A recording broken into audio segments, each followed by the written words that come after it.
Welcome to the Playmaker podcast. This is episode 3. I'm with my big brother Afolabi, Body Builder Afolabi from Phi Beta Sigma Fraternity Incorporated. This is a long time coming. This is my big brother. We have a lot of history together, and I can't wait for y'all to get to know him. Shit. Welcome to the podcast, man. I'm happy to be here, man. Thank you for having me. Man, so you're here in LA. You're here for, can you just tell them what you're here for specifically? Yeah, man. So like Sean said, my name is Afolabi Adeoti, to be exact, also known as Coach Lobby, also known as Body Builder Lobby, also known as Natty Boy Lobby. And I'm here in LA this weekend because I just competed in my first natural bodybuilding competition in Hermosa Beach. So where I just recently won the overall and just won my natural pro card. So that's why I'm here in LA, and it was a perfect opportunity for me to link up with my little brother here, just to be able to talk some game, talk some shit, and teach, kind of just tell y'all a little bit about my journey in health and fitness. So. Oh man, for sure. I'm so happy to have you here, bro. So like let's take it all the way back. Where are you from?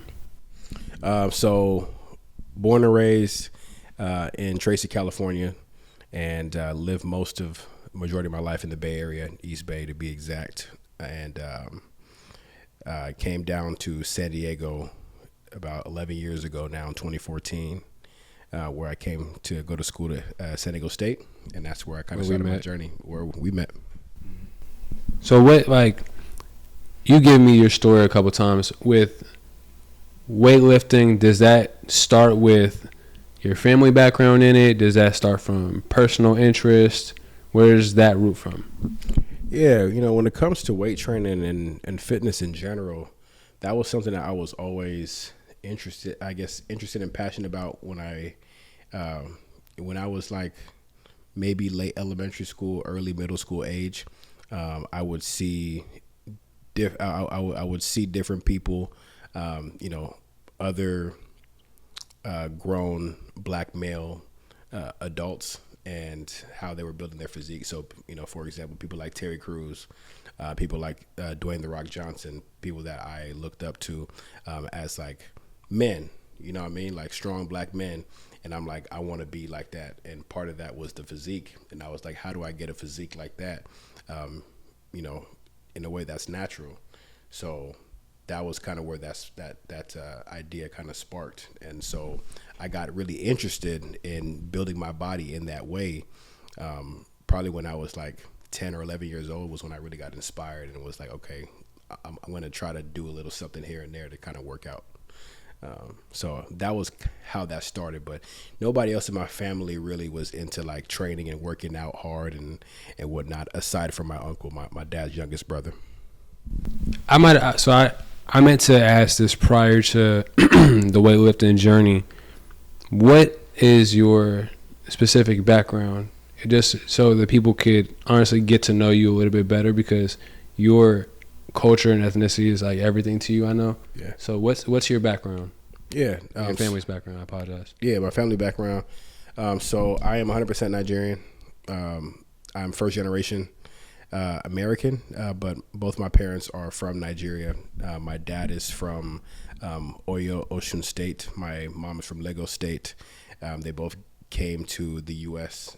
In the mid to late 80s, where they just wanted to come, here for the American dream and come here for a better life, to provide for their family. So they both met here, and I'm the firstborn of 4.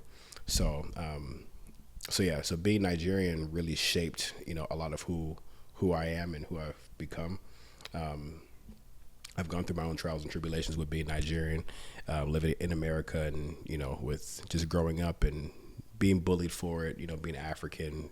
I've had my fair share of all that kind of stuff, and now it's like I've kind of gone through an evolution, through elementary school and middle school, of being teased, being African, being Nigerian. People didn't really understand what that was like. So all people understood was, spear thrower. You get called all bunch of different names. You know what I mean? They get real creative with it. They get real creative with it. You feel me? And it would hurt sometimes. It's to the point where you would be ashamed to be an African, right? You wanted to change your name. You wanted to make your name easier for people to understand. It was hard for, you hated when a sub came in because, They never pronounce your name they right. never pronounce your name right. And people will always laugh, so, and you would be like, you kind of be ashamed of your name. You don't really want your name. And so I would have talks with my pops all the time of like, want to change my name and why can't my name be more, easier for people to say and understand. And he would always tell me, it's like, no, like, never be ashamed of where you come from. Never be ashamed of who you are in your name, because that name was given to you and it means something, and it's unique and it's different. There's a reason why you were named that. I'm named after my grandma on my dad's side. So my name Afolabi is a unisex name, so it can be female or male, and it means born into wealth. And I was named after my paternal grandma. So so in middle school, I kind of went through this epiphany of like, damn, okay, like that's kind of cool, and it makes it special. And over time too, I noticed other people started to see how cool, like how cool my name was. Like I would say my name, and as I got older, people would also say like, oh, that's a cool name, I've never heard that before. Yeah. And then I'm like, oh, that's what my dad means. If I may, I think a lot of people, American raised, are raised to think that different is bad or different is intimidating. And that could be a key factor. And I'm just realizing, like, as we get older, like a lot of my friends, including myself, are cultured very different than the average person. And you learn to embrace it over time rather than your upbringing. You might have shied it to kind of be similar to regular people. Yeah. And as you get older, you learn to embrace it, and that's what makes you special. Like you're a part of a secret club. Like you're a part of something like really strong.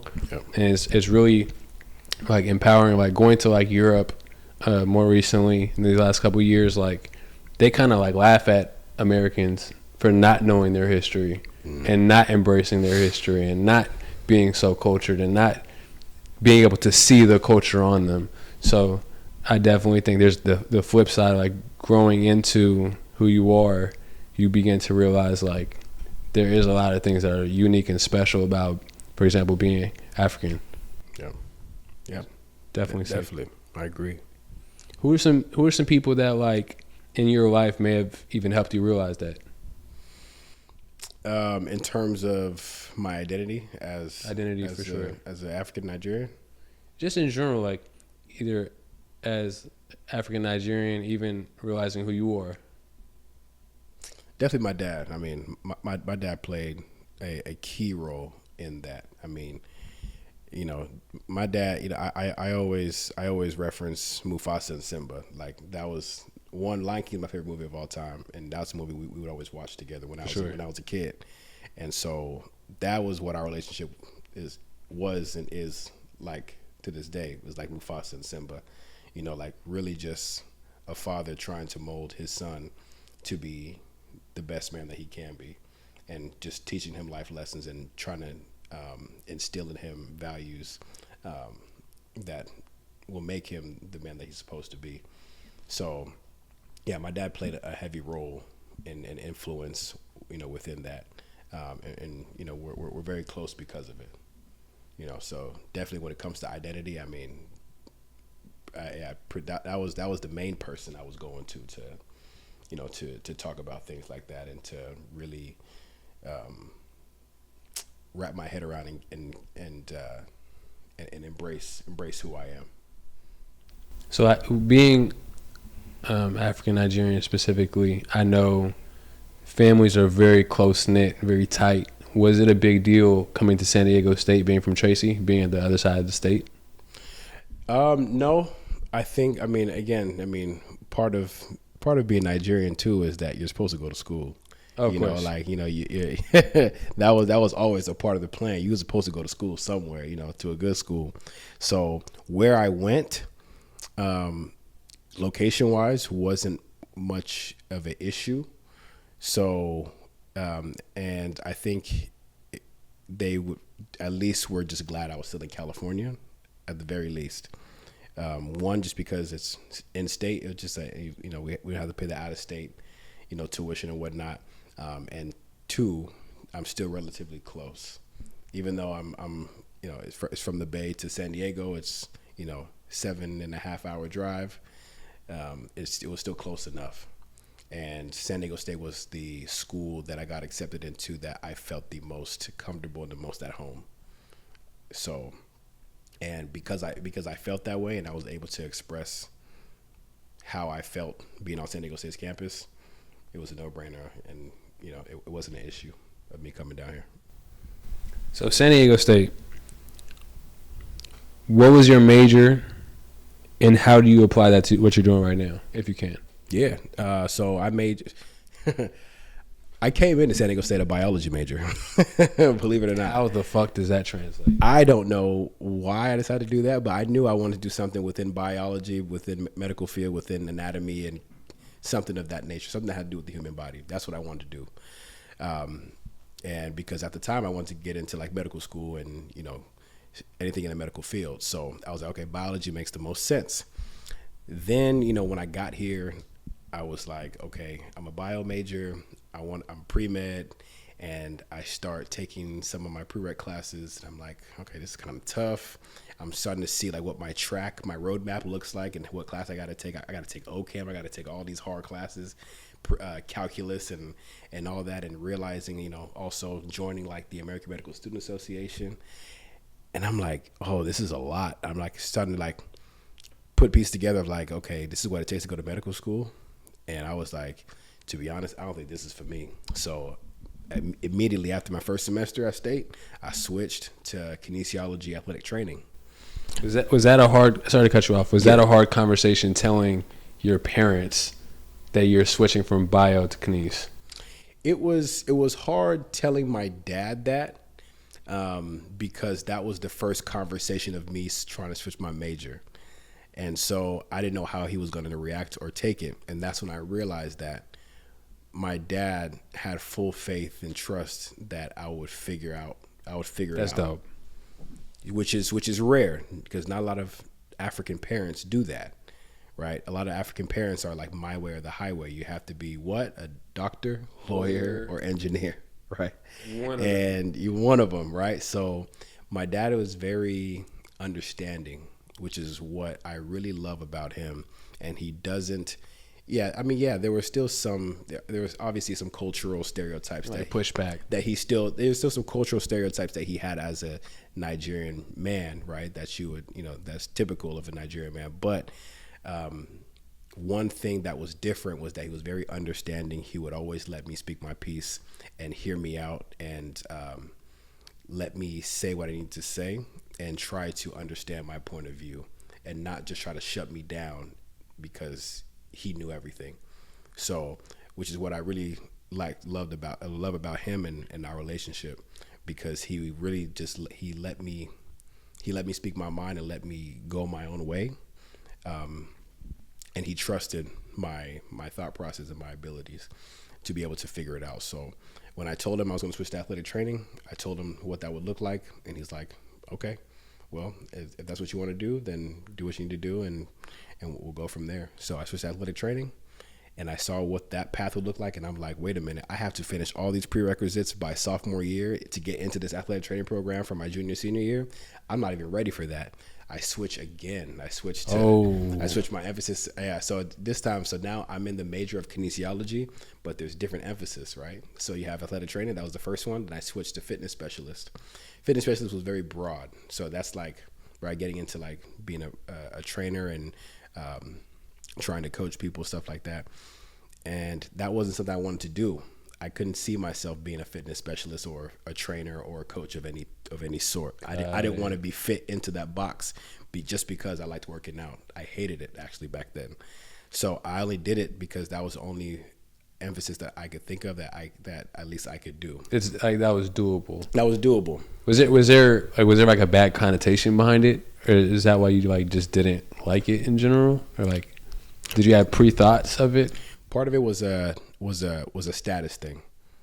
I wanted the status of being the the smart black guy, the smart buff black guy that made it to medical school and could make it through medical school and be the doctor who's making a lot of money and have that persona. That's what that was the only reason why I was doing it. And I realized I was doing it for the wrong reasons, which is why I'm not a doctor today. Which is because I thought I wanted to be a doctor, but no, I wanted what comes with being a doctor, but you don't like medicine. I wanted the prestige of it. Hell yeah. Yeah, but I see that with a lot of people though. A lot of people will do things for the image or results, but they don't like what they're doing. Yeah, or for their parents. Fuck yeah. Yeah, or for the parents, bro. It happens so often, and I realized I was like, I really don't want it that bad, which is why I had to switch. And so, but when it came to fitness specialists too, people always said because I was muscular and I was always in the gym that I should be a coach and a personal trainer, and I was like. I was almost like, I don't want to be fit. I don't want somebody to fit me in that box either. Don't push me in that box. Just because I'm fit. Just because I'm fit. So back then in college, I really tried to stray away from it. I was like, I don't want anything to do with that, which is why, and we'll talk about it later, which is why I even had pushback even as I got into being a personal trainer and a coach. So, but then from there, I was like, okay, well, why am I being a fitness specialist if I don't even want to be a coach? So then I was like, okay, I found out about a different profession called physician assistant. This idea was brought to me by my dear frat brother, Victor Uwakwe, who was my roommate for a little bit and one of my best friends. And he told my assistant dean, by the way. Yeah. And he told me about the PA profession. I had no idea about it, but I did some research, and it would allow me to get into the medical field and get into orthopedics, because I wanted to do orthopedics because I've gotten injured so many times. I wanted to be in the surgery room with surgeons, be able to fix that problem, to be able to happen to you. Exactly. Be able to fix torn ACLs and bone reconstructions and whatnot. I wanted to try that. But do it in a way where I didn't have to go through 12 years of schooling to be able to have to do that. I could just do a 2.5-year program and still be in the room and still make it while it's being done, and still you're helping it get done and still making a decent amount of money. So I was like, okay, I'm gonna try going the PA route. I'm gonna be a PA. So I switched my emphasis again. This is my last time switching my emphasis. I switched to pre-physical therapy, which is the closest emphasis that San Diego State offered that would align with the prereqs of PA school. So I did pre-PT. That's what I ended up graduating with. So I graduated with my bachelor's degree in science in kinesiology with emphasis in physical therapy and pre-PA. Finished all my prereqs for PA school and ended up applying to PA school in 2019, at the end of 2019 when I graduated college. Yeah. Jeez. So so bring it back just a little bit. With all that, with all that's going on in your immediate scholastic life, how did you find time and interest to become a Sigma? Man, that sounded like a lot. I mean, with Sigma, man, like when I was in high school, I never thought about Greek life. I never thought I would even be a part of it. My first real interaction and exposure to it was during Harambe weekend that San Diego State held on campus. This is the program for newly admitted black students at San Diego State, where they will bring you onto campus and they'll kind of give you like this HBCU type feel, type weekend, and that was my first real exposure to not only Greek life, but black Greek life and what that was like. And I was like, okay, that's kind of cool. Kind of seeing what it was all about. And then once I actually got to campus, that fall, it was the Sigmas that helped me move in to my new spot, and they were the ones inviting me to, the parties and their events and whatnot. And so I really gravitated towards the Sigmas on campus because they were the most present. They were out there. They had their letters on. They were the ones I felt the most connected to. They also had a couple Nigerians in the chapter, that I felt like I can connect best with as well. So everything regarding Sigma at San Diego State, it just felt like a perfect fit. Even though I wasn't pursuing them, it was like, because they were there and I felt that connection there. I was like, okay, this makes sense. And so that just immediately sparked my interest. I definitely remember like the first time encountering the Sigmas and like any black Greek life. I didn't believe in that shit like at all. Yeah. And like seeing it in real life, it felt like some mob shit. Like we did, it was like not Black Student Union or African Student Union. It was like the men's group that would meet up. SAB. Yeah, Student African American Brotherhood. Yeah. So we had the first SAB meeting and everybody's at the round table upstairs. And it felt like some straight just mob shit. Like I was like, whoa, because I saw the Kappas, I saw the Sigmas, saw the Qs, didn't see anybody else. And then saw just a bunch of like general people, etc.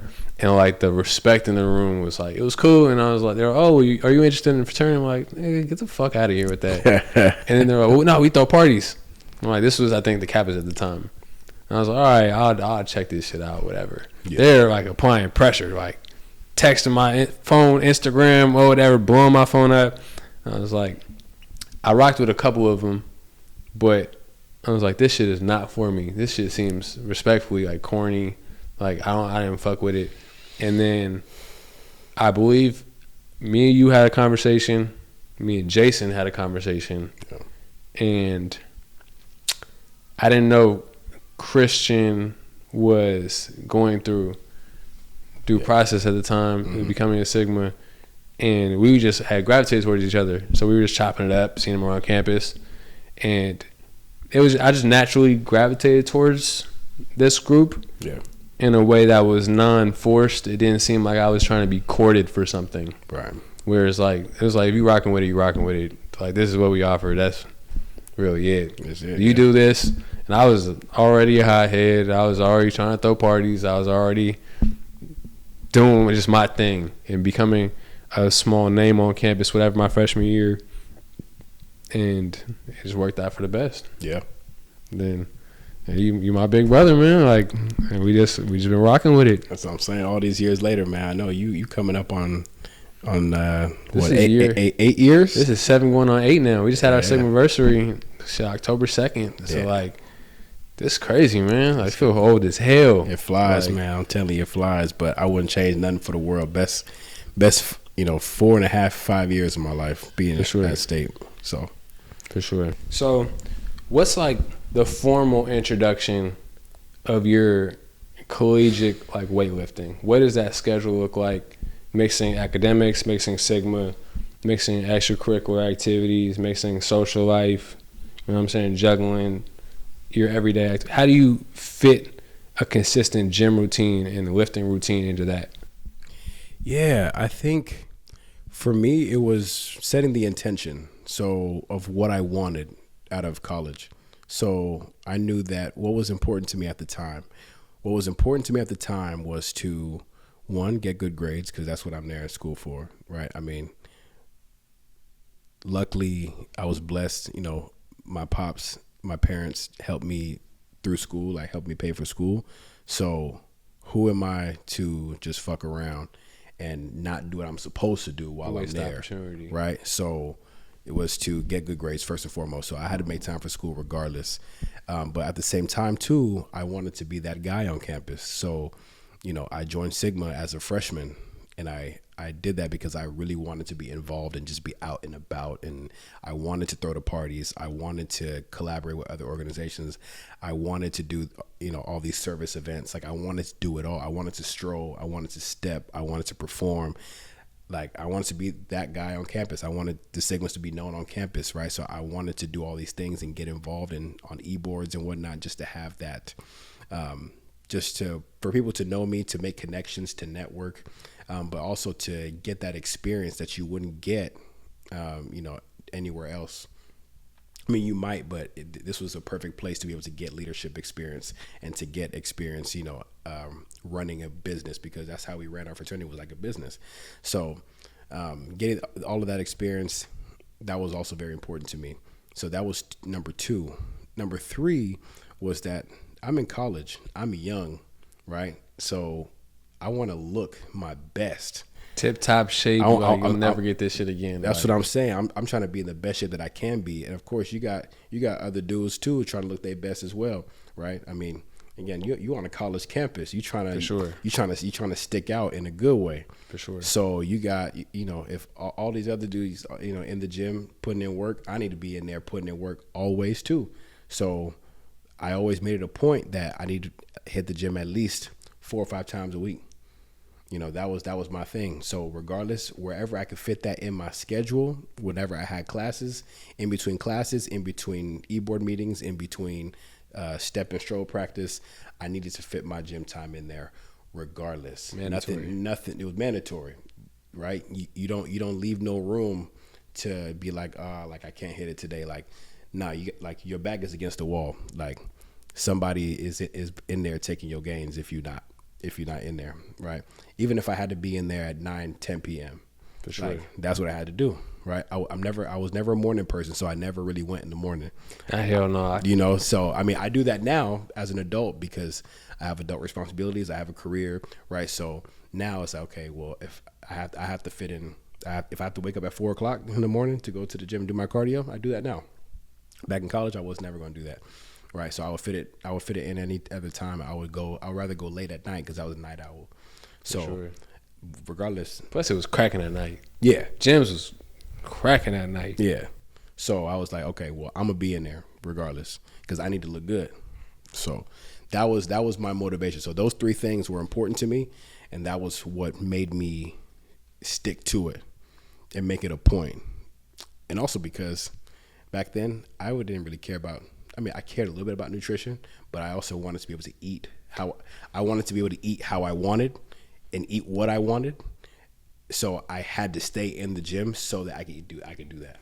That's a good transition because you were with me when I was eating bullshit. Mm-hmm. So what does your diet have to do with how, like, your routine, staying healthy, etc., in college versus now? Because I know it's night and day. We were eating some bullshit in college. Night and day, bro. Oh man, let me just preface this by saying, right?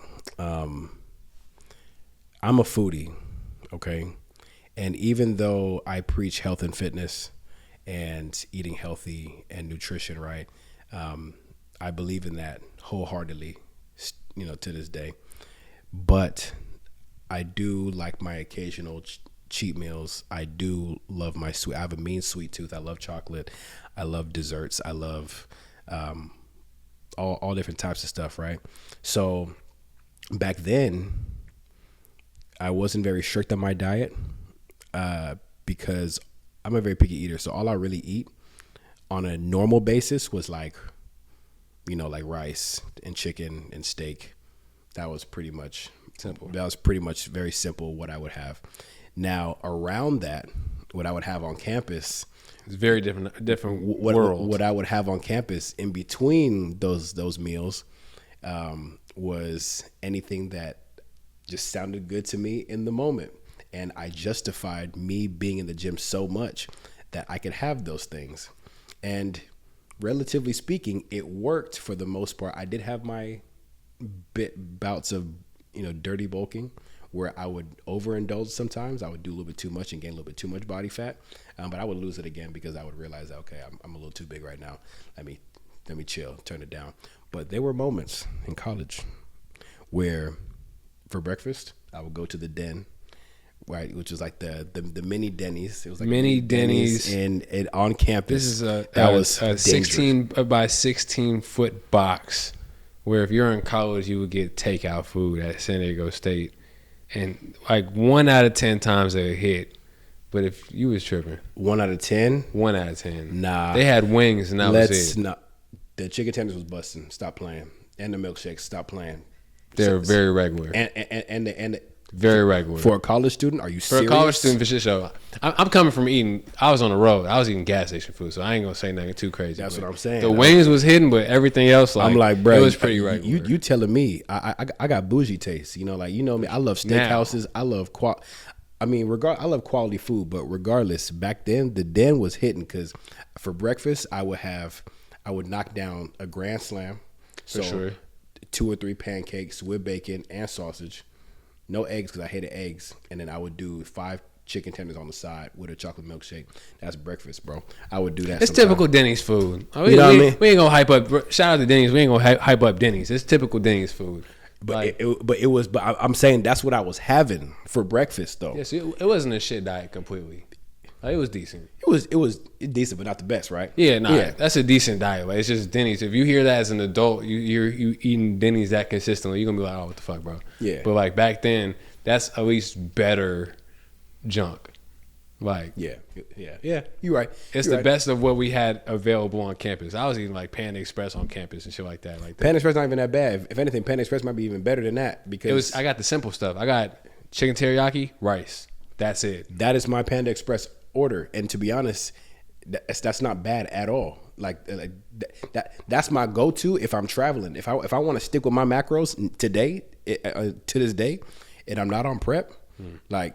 That is my go-to order. I'm going to Panda Express. I'm getting white rice and chicken teriyaki. That's it. That's probably the best thing that you could probably one of the best things you could probably have if you're going to eat out and try to stick with your nutrition. Are you serious? That's a great meal. Shit, then I was doing my shit in college. Yeah, that's what I'm saying, bro. You was doing your thug thistle, man. I couldn't gain a pound to save my life, but I was doing my shit in college, man. I'm saying, so I mean, that right there, for those of y'all that don't know, if you are on the road, if you are traveling, Panda Express, keeping it real simple with that white rice and that chicken teriyaki. Don't add no extra teriyaki sauce because that'll add extra sugar that you don't need. I was definitely busting out the teriyaki sauce. I mean, you probably need it. You gotta have the yaki sauce. Okay. If you try to gain weight like Sean, then you might need it because you might need them extra calories. Gotta drench the yaki sauce on the rice. Yeah, you gotta shake the bowl. Yeah. So again, like you'll understand there's nuance to everything when it comes to fitness, right? So and it all depends on context. Somebody like Sean, he might need that extra teriyaki sauce because he needs the extra calories. But to keep it as simple as possible, if you are traveling, Panda Express is one of those spots that I would always tell people to go to if you want to stay on top of your macros, for sure. But I mean, back then for breakfast, sometimes I would knock down 3 or 4 cinnamon rolls, 3 or 4 Pillsbury cinnamon rolls and bacon. For a cheat meal. No, for breakfast. That gotta be a partial cheat breakfast. Oh, that's a full cheat for sure. Okay. Yeah, I used to do that. Just so we clear, I used that's what I'm saying. I used to do that. That's how that was when my diet was really, really bad. Like quote unquote bad. Like I was getting just a lot of extra sugar. Like just overdoing it. Just overdoing it. Like I would do. Yeah, it wasn't the best. So, that was how my diet was back then. Today, it's a lot different. So, break down your everyday diet right now, and then break down how important your diet is to your everyday program. Yeah. So right now, I've been on prep for bodybuilding prep for competition since May. So I've been on prep for about 6 months now, all for this last competition that I did yesterday, and it was tough. It was hard, especially towards the last 4 weeks, because my carbs were so low, cardio was so high, and your energy is just drained, and you can't eat whatever you want. So my diet pretty much consisted of very, very clean foods. You can't eat out. There's no leeway to eat out anymore by this point. What is clean foods? Like you made it yourself, or prepared it yourself? It's all home cooked. Simple seasonings, but no marinades, no extra stuff. Very specific. Very specific, right? So all I was really eating was rice cakes, almond butter. Which is fire, by the way. It is fire. It's literally fire. Yeah, it tastes really good, especially now. But yeah, rice cakes and almond butter, chicken breast, salmon, cod, tilapia, asparagus, and then maybe whey protein. That's pretty much it. So that's what my diet is like right now, preparing for this last show, and then I have another show this upcoming Saturday to prepare me for another show that's going to happen in November. So that is what my diet consists of. And what's the consistent calorie intake, or the range, if you could say that? Yeah. So right now my calories are down to about 1,500 calories right now. Again, I'm 29 years old. I'm 5'9.5", and I right now I'm weighing probably at about 190. So That's not a lot of calories for somebody like me, right?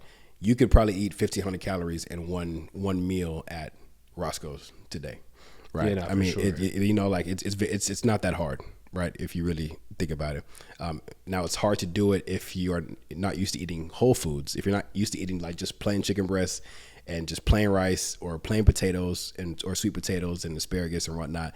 If you're not used to that, then it might seem like a lot of food. So that's why it's like there's a difference between eating whole foods, clean, eating clean, and like, doing it dirty. Doing it dirty means like you're eating foods that are more processed, foods that are fried, foods that are maybe with a lot of added sugar, added oils, right? Because it's the sugars, the oils, the preservatives, the process that makes it taste good, that makes it addicting, that makes you want to have more, right? Because you have all these different flavors and textures, and the oils and the fat from it is what makes it good. And with like chicken and stuff, that's what makes it juicy, right? So all those different things, that's what makes it so good, and unfortunately it's like the boring foods, the clean foods, those are the ones that are going to be a little bit more dry, less flavorful, not as juicy, not as tender, right? They're a little bit more mundane to eat, Dull. a little bit more dull, right? Yeah.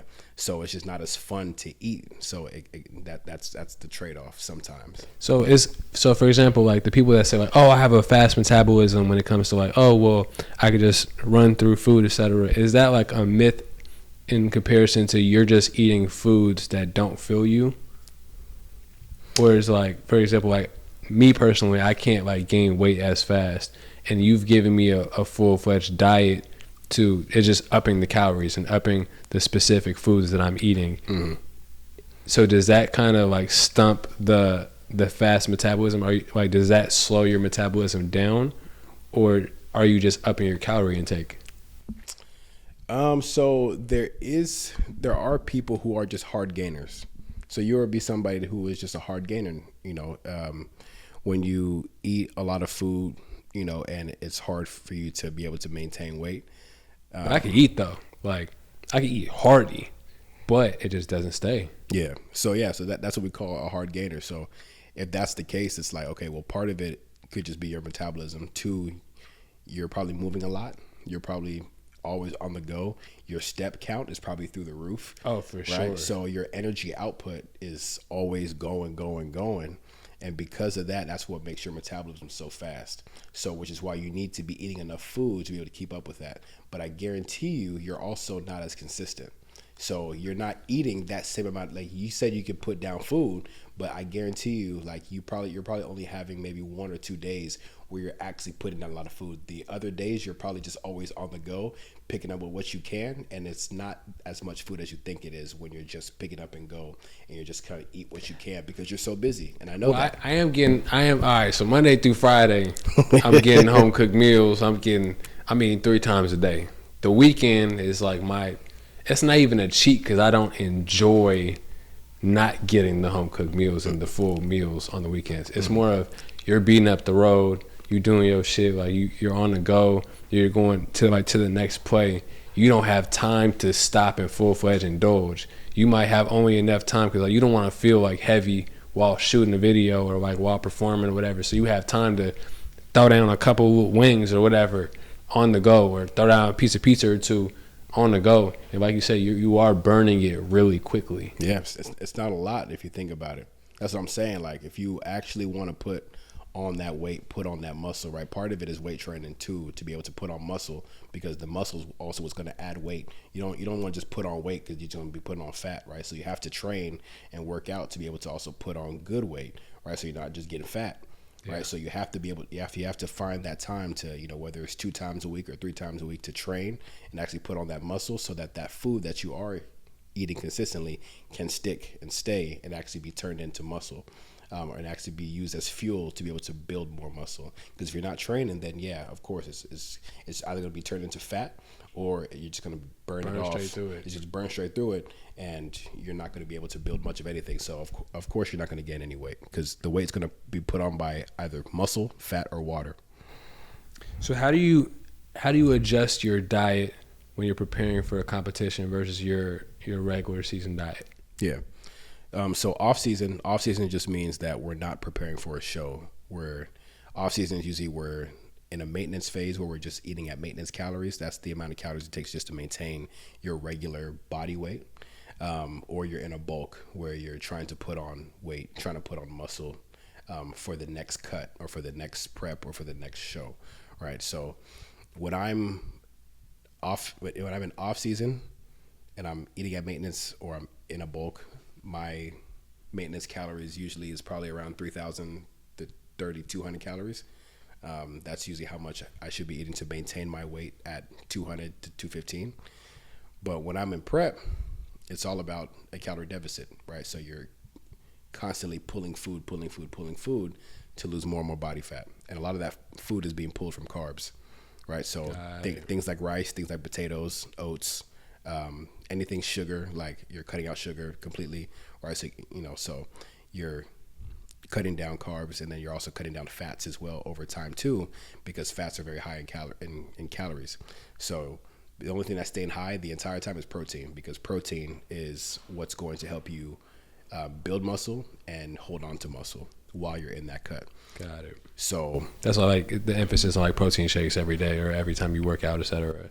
Yeah, protein shakes are just a convenient way to get protein in fast after a workout, but they should not be your primary source of protein. You should be getting your protein from whole foods and animal sources like chicken, like beef, like fish, even things like shrimp, and then cottage cheese, whey, Greek yogurt are all great sources of protein. If you're vegan, edamame, chickpeas, lentils, black beans, things like that will also, tofu, seitan, those are all some good sources of like vegan proteins as well.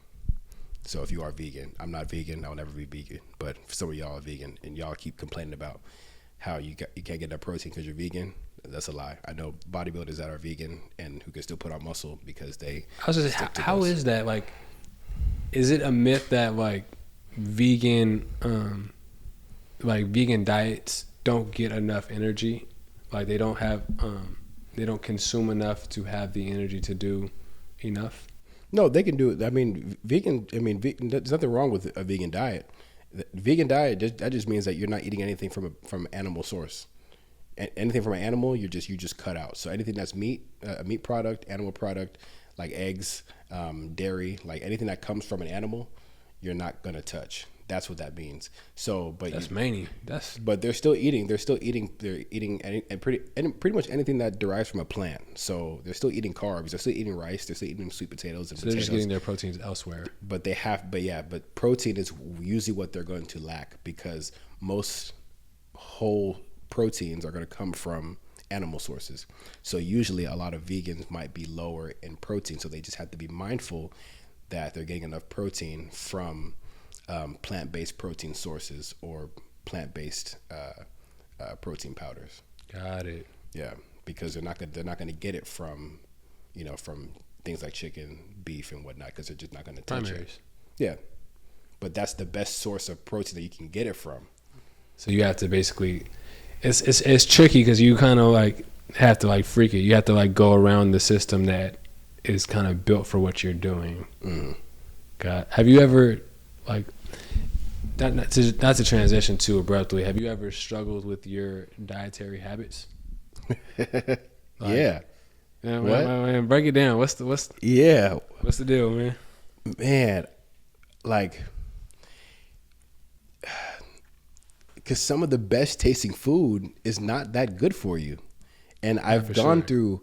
That's the thing. Like when I am on my Instagram and I'm doing my talking head educational videos and motivational videos and trying to teach y'all in the realest way possible, while still trying to make y'all laugh, but also be dead ass serious about like how important like nutrition is for you.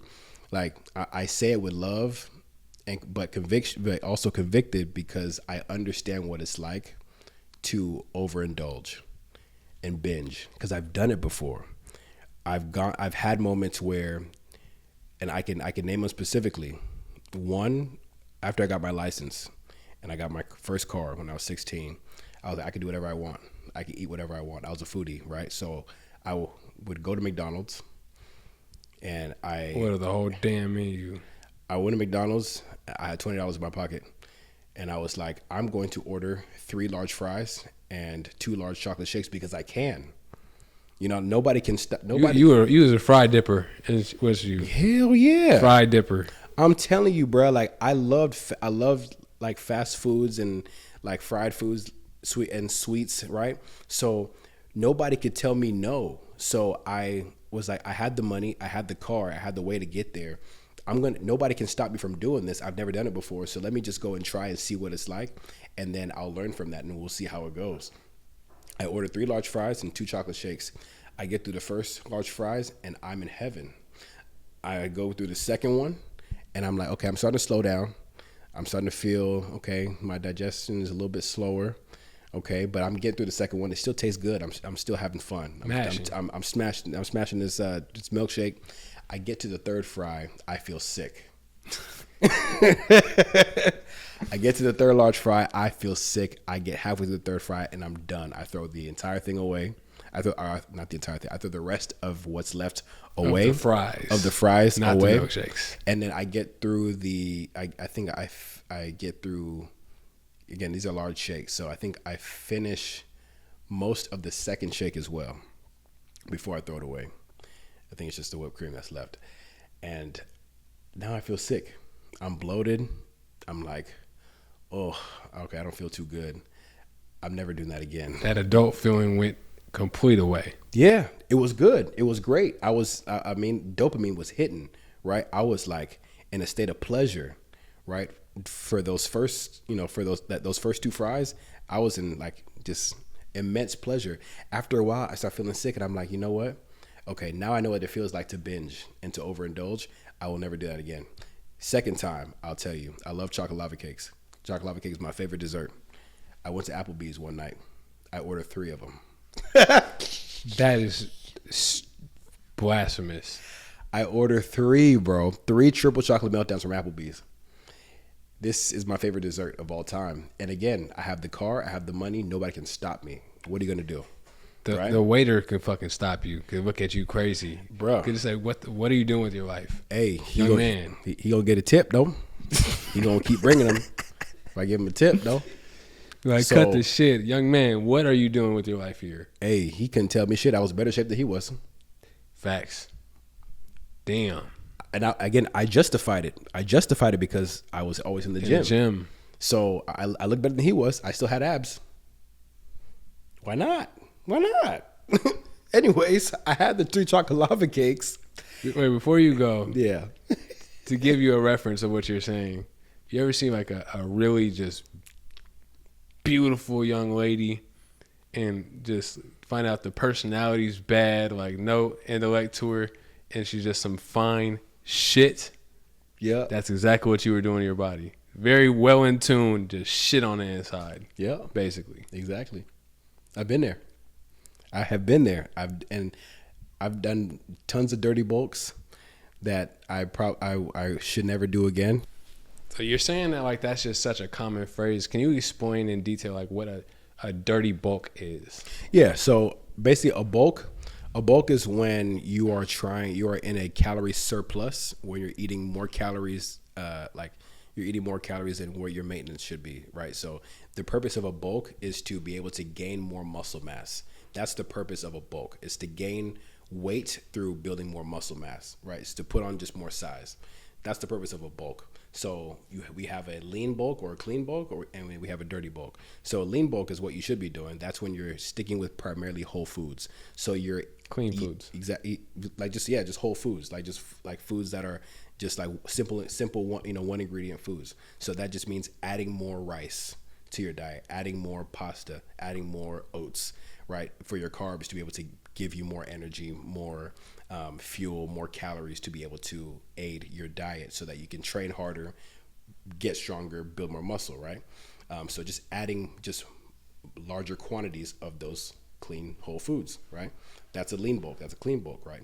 And then we have a dirty bulk. That's just adding in calories from anything, from anywhere. So that's like trying to eat, like you don't care where the calories come from. It can be from McDonald's. It could be from, eating chicken and waffle sandwiches all day. It could be from tacos and taco shop burritos. Just anywhere you can get it. Just anywhere you can get it from. Fast food, eating a whole bunch of ice cream, desserts, right? Because that's calories too.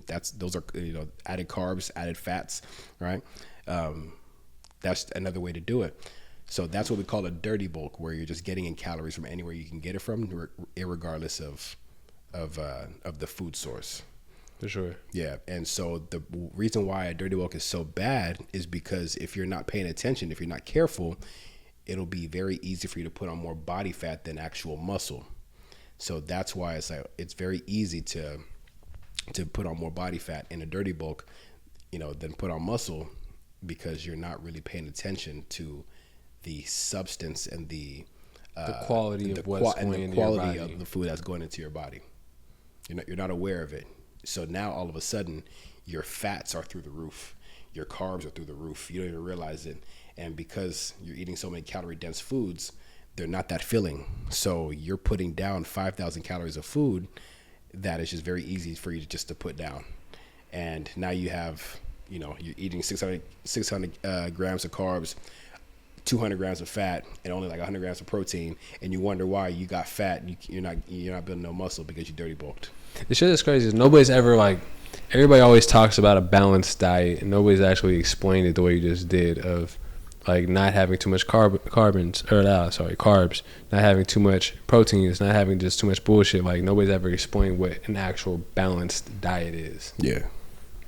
So transitioning in, what does show day look like for you? What did today, or not today, yesterday when you won, look like for you in a competition?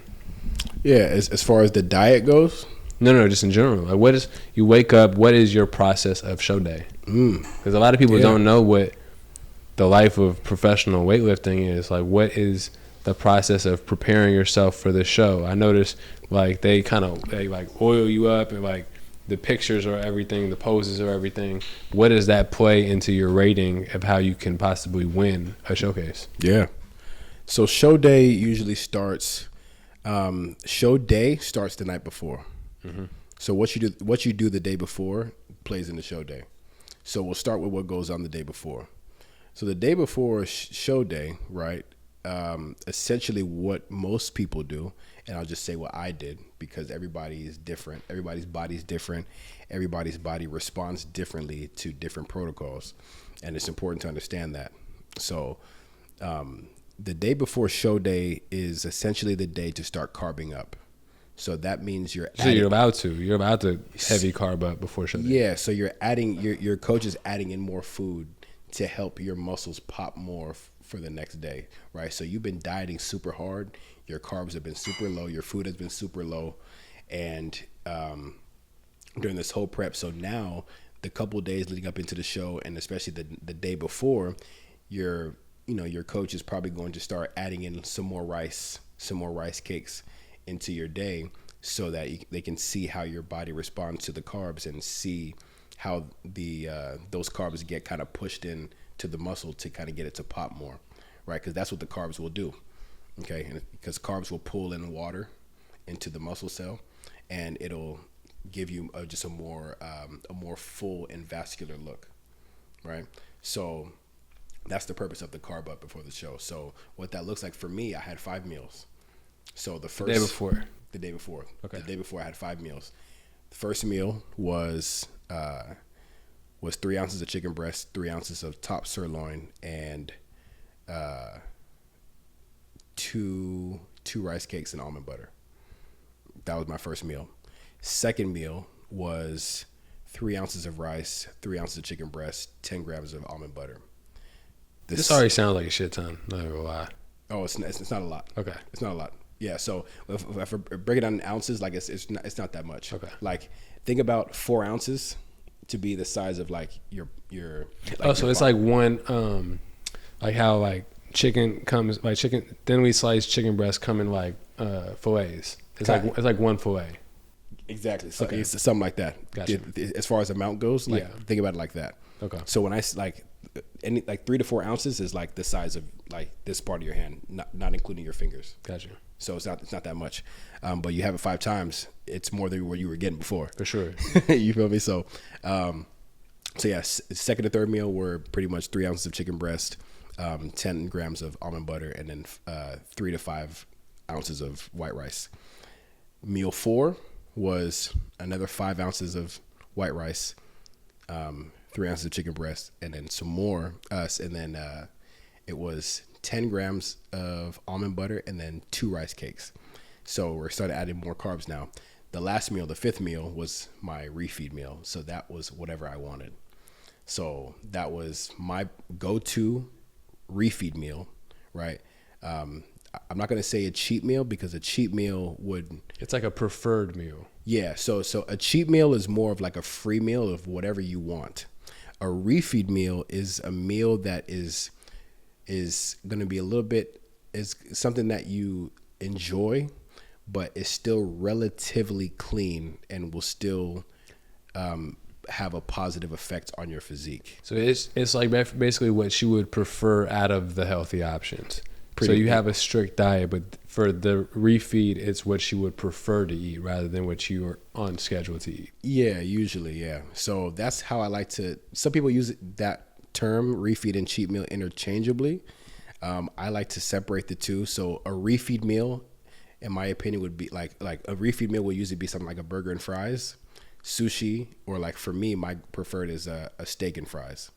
Still something heavy enough to get the job done. Yeah, it's something that's heavy carbs, heavy protein, and moderately fat, like moderate amount of fat, right?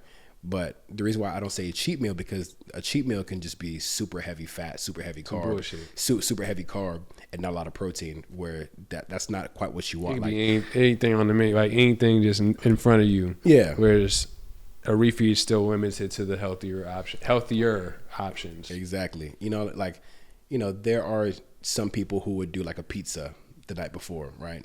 Not the best option for most people, just because you weren't eating pizza throughout your entire prep. So why would you now add it in the night before? Because you don't know how your body or your gut will respond, react to it. Right? Because pizza is mainly carbs and fats. There's not much protein in pizza, right? There's a lot of cheese with the dairy, and then you have the dough with the bread, and then you have this pepperoni and whatever else you get on it. That's processed meat. So you don't really understand, you don't really know how that might affect you. For some people, it might make you look good. For some people, it might make you look like shit. So it's a risky thing to do, right? It doesn't work for everybody. So that's why the safest bet for a refeed before a bodybuilding show, where you're trying to look your best and have the muscles popped by the next morning, is to have something that is still heavy enough, but still nutritious enough to be able to get your body to look its best. So again, like sushi is very clean. It's just, you got fish and you got rice and whatever else comes with it. You have steak and fries. The fries are just potatoes, right? You have a little bit of oil because it's fried. Then you have the steak, all protein. And then you have a burger and fries, right? You have the carbs from the fries and the bread, and then you have the protein from the burger itself. Now, you don't want to get a burger from just anywhere, not McDonald's. You want to get a better burger. You want to get like a quality burger. A quality burger, not like some bullshit. Like there's some like Five Guys or In-N-Out. Like In-N-Out. I feel like you know the difference between a decent burger and some straight BS, some Whopper. Exactly. Flat. Some fake meat. You know what I mean? Some flat fake meat. You know shit what I mean? You could frisbee. Yeah, exactly. Like you want something that's a little bit more quality, right? So that at least you get the protein and from that. So that's the difference. So go into the grading and like what exactly are you competing? Like how are you competing against these other people? What are they grading? Yeah. Also, if I can go back. No, go ahead. If I can go back to so that's the night before the show. You wake up for the next morning. It's show day now. Okay, show day. I wake up. It's probably 6 a.m., 7 a.m. because I probably couldn't sleep well. Also, before you go to bed, this is a secret. Not a secret, but something that happens sometimes is that you sometimes some people do this. They'll kind of take a shot of tequila to kind of dry you out a little bit for the morning. I'm not even gonna say your cap. I saw it. I heard sometimes before. I heard take a shot. I did not expect tequila to come out of your mouth. Yeah. Not saying you, but I'm saying I thought it was gonna be like Sometimes people were nah. Nah, some people do it. Some people do it, but sometimes it helps help you relax. Calms the nerves a little bit, helps you relax, helps you fall asleep, and then also it might make you a little bit drier in the morning to like also get the skin popping a little bit. So that's something that happens sometimes. But the morning of the show, usually we're not going to eat anything heavy, so we're just going to focus on just carbing up a little bit more. So it's really day of the show. All I had was 4 ounces of black coffee, no fluid, no water, no nothing, right? Because 4 ounces of black coffee. Yeah, it hits and it does give you a little bit of a boost. So, and it also helps you to go and use the bathroom so that you don't feel you don't feel bloated or holding on to anything when you're actually getting ready to go on stage, because the show started at 10 a.m. Yeah. Right. So I'm up by 7. I'm getting ready. I have to go get my second spray tan. So you get your first coat of tan the night before, prior. And then you get your second spray tan, second coat of tanning the morning of. What's the purpose of that? Just to emphasize definition? So again, right, I mean, it's like the darker you are, the better your physique looks. I mean, there's no secret. It's no fucking secret. That's why white people tan. I mean, yeah. I mean, that's real. I mean, again, your body just looks different. It looks better, more defined, more very defined, detail oriented. Exactly. So that's why, again, that's part of the reason why people tan. I feel like that. Okay, before you continue, I feel like that's a general question that like everybody that watches weightlifting, they'll be like, okay, well, why the fuck is Arnold Schwarzenegger brown? Like, it's a general question. That's like, you answer that for a lot of people right now. Like, okay, well, it actually does make you look more definite, like more defined. Yeah, makes your physique looks that much better. So it's just part of the process. That's why you got to get tan. And you might be wondering, okay, why does a black person, why does somebody that's dark skinned need a tan? I was just about to ask. Yeah, why does somebody that's dark skinned need to be a tan? Well, first of all, you need uniformity. So you need your skin to be all uniform. 2, the coat makes the coat of tan that they put on you, it does make your muscles look pop on stage with the lights and everything. So it makes your muscles pop. And on top of that, you have to put the glaze on as well. That's what really gives you that shine. On top of the tan. So in order for the glaze to even stick, you need the tan. Got it. Yeah. So, and that's what because you're not like oily. It's not oil. That's a misconception. Cause even I thought it was just generally they rub you down with oil to get that shine. Yeah. It's a glaze. It's not baby oil. It's not coconut oil. It's like this specialized glaze that they put on top of the tanning, the tanning spray itself. Got it. That makes everything stick and pop.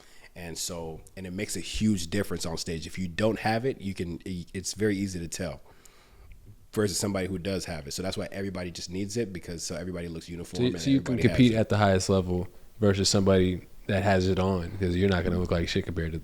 Well, yeah. I mean, everybody needs to get a tan. Everybody needs it. You can't step on stage without one. Oh, that's lit. You're setting yourself up for failure if you do. So that's why it's pretty much mandatory. Like, what are you doing if you're not getting a tan? It don't matter how dark you are, how light you are. Like, you need that tan. It's going to help you so much. And the glaze too. You need the glaze, because again, you need the muscles to pop. You want them to look better. Those lights are harsh on you, so you need that. So what's the stage process like? So as far as the stage process goes, so again, for the men's, right? There's women, there's men's and there's women. So for men's, for bodybuilding, when it comes to men's, there's 3 different categories. You have men's open bodybuilding. So those are like usually going to be like the bigger mass monsters, right? That's like giant, no neck, like. We're talking about your flip a truck. We're talking about your Ronnie Coleman's, your Derek Lunsford. We're talking about Nick Walker, all these guys. Those are like your mass monsters. Most they're usually the most muscular, most vascular, the leanest. Like they're just crazy looking, right? And then you have men's classic physique, which is my division. Classic physique is going to be your Arnold Schwarzenegger. It's going to be your Mike Summerfield, C-Bum, your former Mr. Olympia, Ramon from Brazil, who just won the Olympia, right? That's still fit. Like, you could walk and your shoulders don't look like they're going to start a fire from friction. Yeah, like classic physique, they're looking for an X frame. So it's like an X factor. So you have the upper body and the lower body, and we're the ones that wear like the Speedo trunks. Okay. So we're showing off upper body and legs. And then you have men's physique. So men's physique is usually going to be the guys that wear the board shorts, like the swim trunks. Got it. Okay. And So there is different classifications for each. Shorts meetings.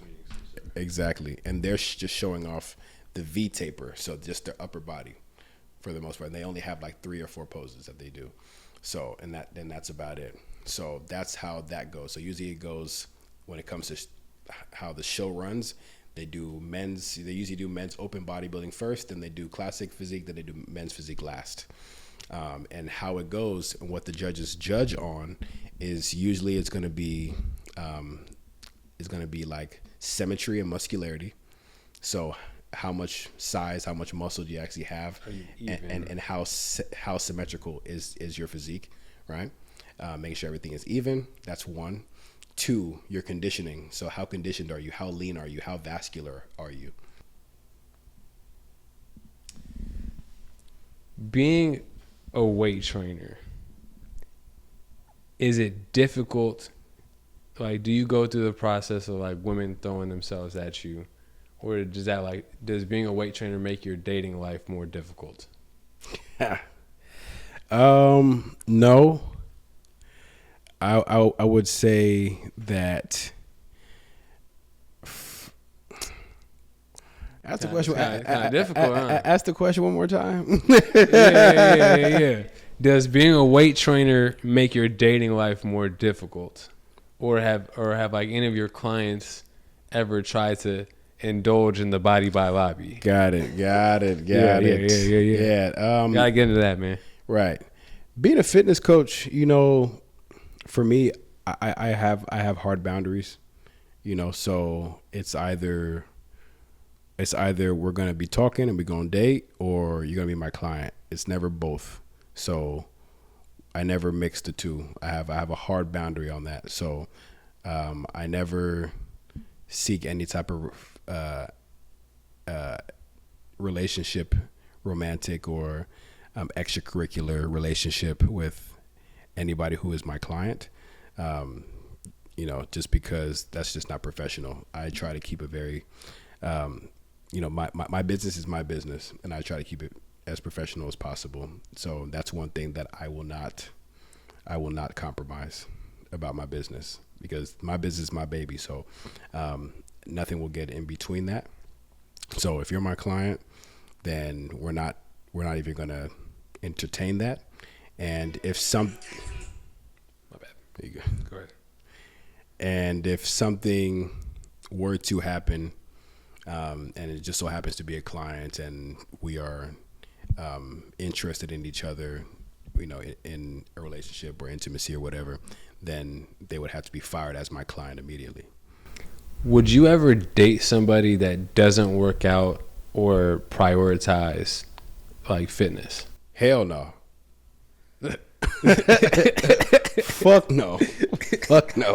What? It's like a hard no. It's a hard no.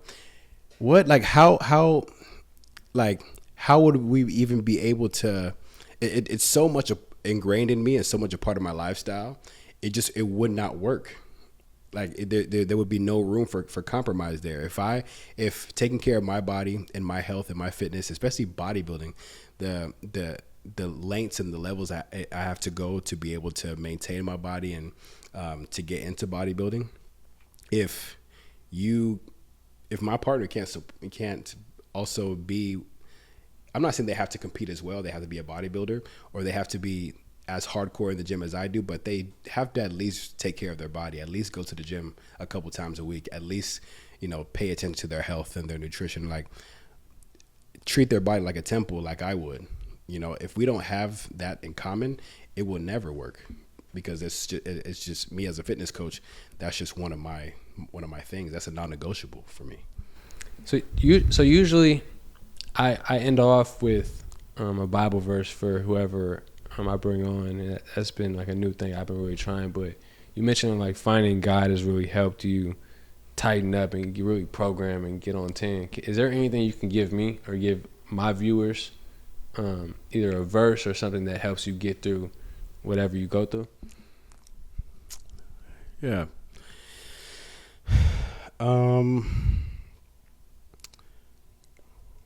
I think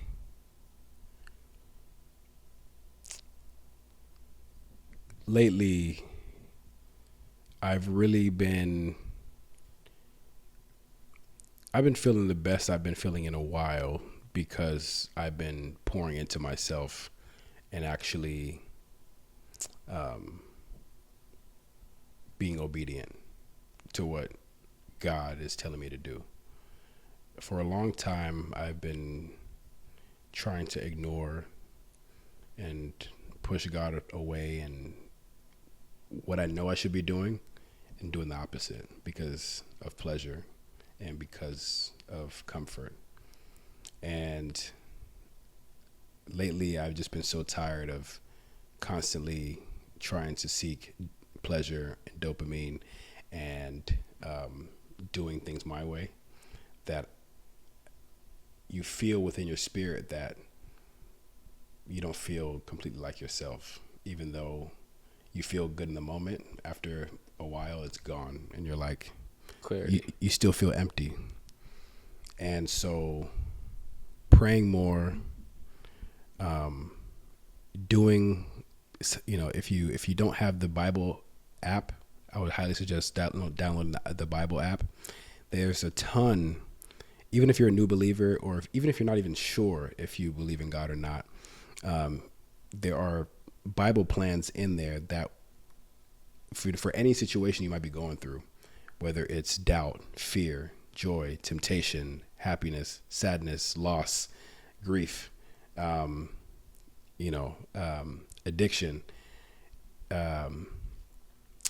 if you need clarity, if you're new to being a believer, if you don't know where to start, if there's a Bible plan for everything, and there's multiple for each of those categories that I just mentioned, and it'll teach you so much, and it'll be able to apply different verses from the Bible, with the devotional, attached to it, putting things into perspective for what God wants for you. The biggest thing for me that I've really been trying to focus on and hone in on is, one, leaning into what God's purpose is for me and what He has for me, and being obedient to what He needs me to do in order for me to get there, because that's what I want in life, is there, not from what I've been seeking out and trying to do on my own. Word.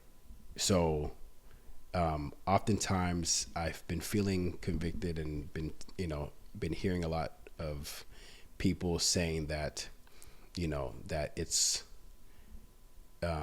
it can only be by your might that you get what you want. I'm like, that is completely false. You are, unfortunately, and I say this with love, that you would be a fool to think that everything is by your might and by your will. Everything that I have, everything that I do, everything, obviously you need to put the work in, right? For sure. The work still needs to get done. Faith without works is dead. Can't cut corners. Yeah, faith without works is dead. So you can have all the faith that you want, but if you don't put in the work, it's not going to happen. You're sitting still, right? Yeah, you're going to stay in the same place. So you need to put in the work. But when you have faith, when you have that connection and that relationship with God, and He gives you that ability, even in the times where you feel weak and you feel like you can't go on anymore, or you feel like you can't handle it, that's what He's there for. He's there to help push you and help to take away those burdens so that you can push through and come out victorious in the end. Always. He's always going to be there. If you call on Him, He always going to be there.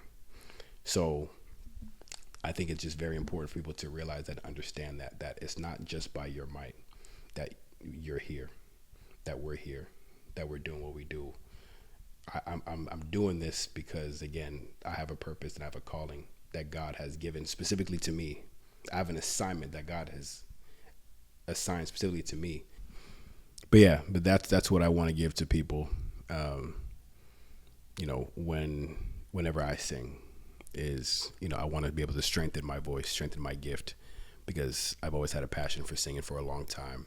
And I've always wanted to get into vocal training, and God provided the path for me to do so through my church by joining the choir and having somebody like my choir director, John Rollins, and Dwayne Brooks, as our choir directors, to also provide vocal training as well. That's huge. For free. Like, let me just emphasize that they didn't have to do that. And I'm like, that's God. Because if you've asked anybody who's close to me, I've always been planning on getting into hiring a vocal coach at some point to be able to strengthen that gift. But lo and behold, while I'm doing everything else, God has provided a way for me to do so in a way where, it's being provided to me through my church, and I don't have to pay out any extra money during this time in order to do so, because it is a God-given gift that I'm sure God is like, well, no, like this, You're giving a lot. Let me give it right back. Exactly. So, and it's our job to strengthen our gifts. If you're given a gift and you don't use it, that's selfish. That's truly selfish. And that's one thing I've also learned.